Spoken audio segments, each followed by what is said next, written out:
My wife's friend, Stuart, told me that. My wife has a lot of gay friends. Stuart's their leader. She has a lot of gay friends. And I don't like them. Not because they're gay, I'm just judging them on the merits of their character. They're just not nice dudes. They're rude house guests. They're sitting on my couch, giggling with my wife, eating my macaroons. And I come in, they act like the party's over. Hey, Stuart, what's going on? This guy talks to me the way a cat would speak if a cat could talk. Hi, David.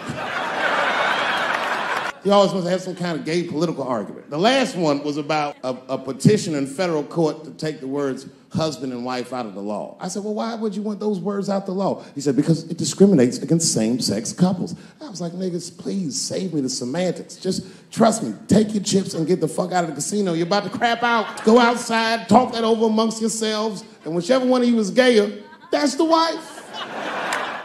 I've never seen somebody in an office so high with the most just basic fucking solutions. We should not let any more Muslims in the country till we can figure out what's going on. Did he just say, figure out what's going on? Who doesn't know how to do basic math? Let's count it out. There's been 17 mass shootings in the United States. 4 of them were done by Muslims. None of those 4 Muslims were from any of the 7 countries in your stupid ass original band.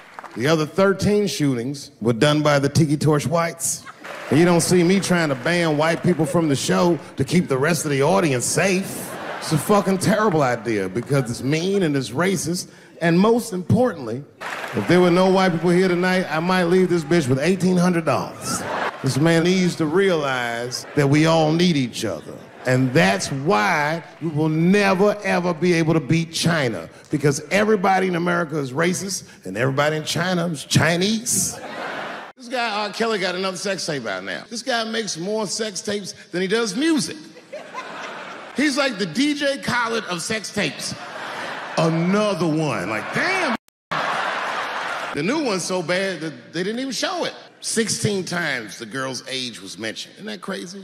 This motherfucker's an idiot. He was fucking her like, yeah, this is the best 14-year-old pussy I've ever had in my life. And she was like, you like this 14-year-old pussy? He's like, oh, yeah, I love this 14. I'm like, man, you need to shut the fuck up. You got to give your lawyer something to work with. You're supposed to be on the tape like, this is the best 36-year-old pussy I've ever had in my life. And then your lawyer going to be like, Your Honor, clearly my client thought that this woman was 36. As he mentioned some 16 times in the tape. They going to know you lying, though. You know what I mean? Everybody knows no such thing as good 36-year-old pussy. It is wild, bro. Where you from, man? Where you from? New York. You from, what, Manhattan? Brooklyn. You are from Brooklyn, aren't you? You look like you can rob somebody with a hammer.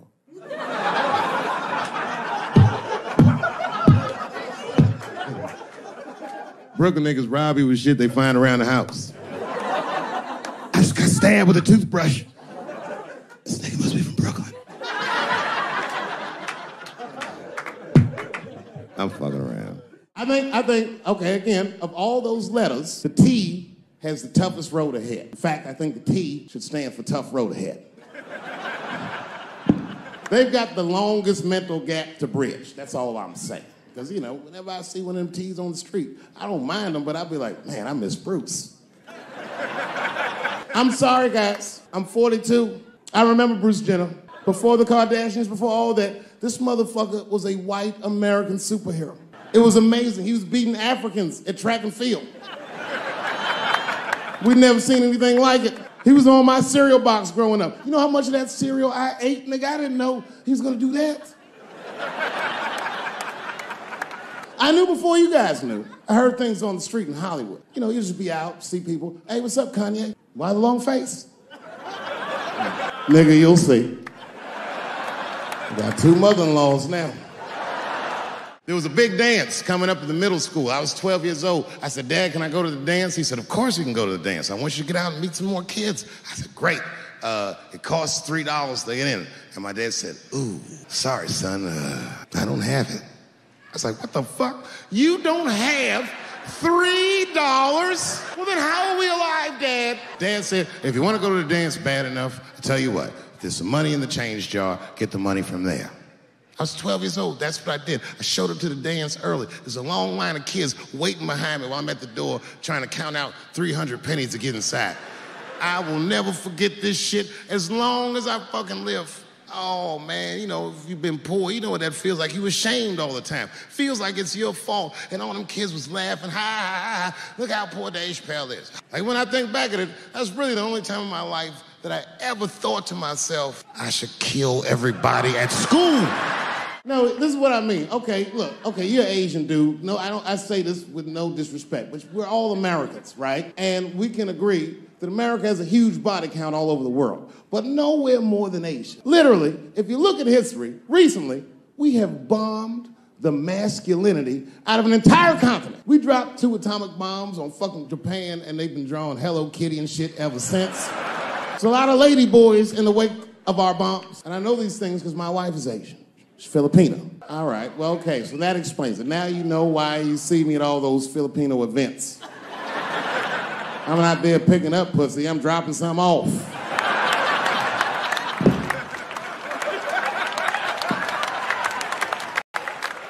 I take my wife to all that shit. I took my wife to see Pacquiao fight Mayweather. We sat ringside, okay? That was a quiet car ride home. That's what that was.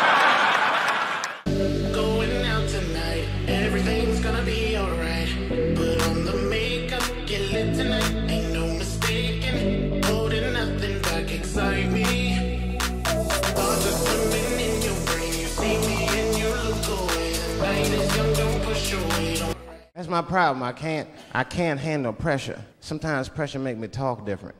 I'm serious. You ever have like that social pressure? You ever talk to somebody who's fake and they make you fake? Like that kind of deal, like, hey, how you doing? You're like, fine, how are you? And you're like, I don't even talk like that. I get sick of that shit. I do. It just makes me sick. Sometimes I'll talk crazy just to make myself feel better. You ever do that? Just start talking like crazy. Like, you ever hear this voice? Man. That's how bad guys used to talk in the 40s. In the old days. See, I talk like that. Not all the time, but if somebody put the pressure on me, fuck it, I gotta cut loose. If the police pull me over, I'll talk crazy. Son, do you know why we pulled you over? Nah, because I'm black, see, that's right. Nah. It's not illegal to talk like that. How do they know I don't talk like that every day? Stop talking like that. Stop talking like white copper. Nah. I see my age in my children. I came home from the road. This is not long ago. I've been gone for, if you can picture, I was gone for weeks and weeks. And when I came back, nobody was home. Now, one person in my family thought that maybe I'd like to see them when I got back. Like, they knew when I was coming back, but they just weren't home. And that shit was a wake-up call. But an empty house, that's some cold shit. And I went into my oldest son's room. I was like, hello, hello. He was gone. And I'd never done this to him before, but for some reason I just did it. I just looked through his shit. Just to see who this motherfucker was becoming. And I found these notebooks and I started going through the notebooks and it was all this wonderful poetry in them. And then I looked through his drawers and I opened up his middle drawer and I found this rolling paper. And I looked down at them papers like, oh, that's where that poetry's coming from. I'm doing a show somewhere, and I'm on stage, and I was a little drunk, you know. I figured to be safe, because, you know, everybody's phones are locked up. And I went in on this kid. I was talking all kinds of shit. Now, I didn't know that there was a journalist in the audience. Took impeccable notes. He told everybody everything I said. He was even putting the jokes in the headline. The headline said, Dave Chappelle says he wants to smash a dollhouse over Juicy Smouye's head.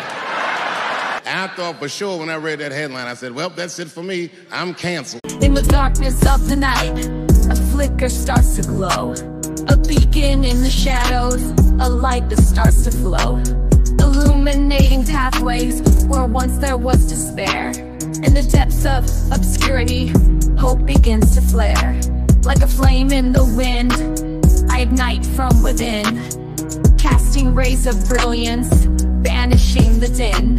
With each step I take, I brighten up the way. In the realm of shadows, I become the day.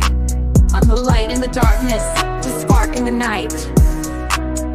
guiding lost souls towards the morning light. Through the tunnels of uncertainty, I'll be the guide. For I am the bearer of hope, in me dreams reside. In the labyrinth of life, where shadows dance and play, I'm the ray of sunshine, turning night into day. With every glimmer I cast, I unveil the unseen. In the tapestry of existence, I'm the golden sheen. From the darkest corners to the highest peak, I'm the radiant glow that even shadows seek. With every flicker, every beam I emit, I dispel the darkness, I never submit. I'm the light in the darkness, the spark in the night, guiding lost souls towards the morning light. Through the tunnels of uncertainty, I'll be the guide. For I am the bearer of hope, in me dreams reside. In the symphony of life, I'm the crescendos rise. In the canvas of the universe, I paint the skies. So let the darkness tremble, let the shadows flee. For in the heart of radiance, I'll always be. I'm the light in the darkness, the spark in the night, guiding lost souls towards the morning light. Lucky for me, that very same day, the Chicago police caught the motherfucker that actually did it. And hilariously, they were both Nigerian. Not only were they not white, they were very, very black. They were Nigerian, which is the funniest shit. The whole story is funnier now.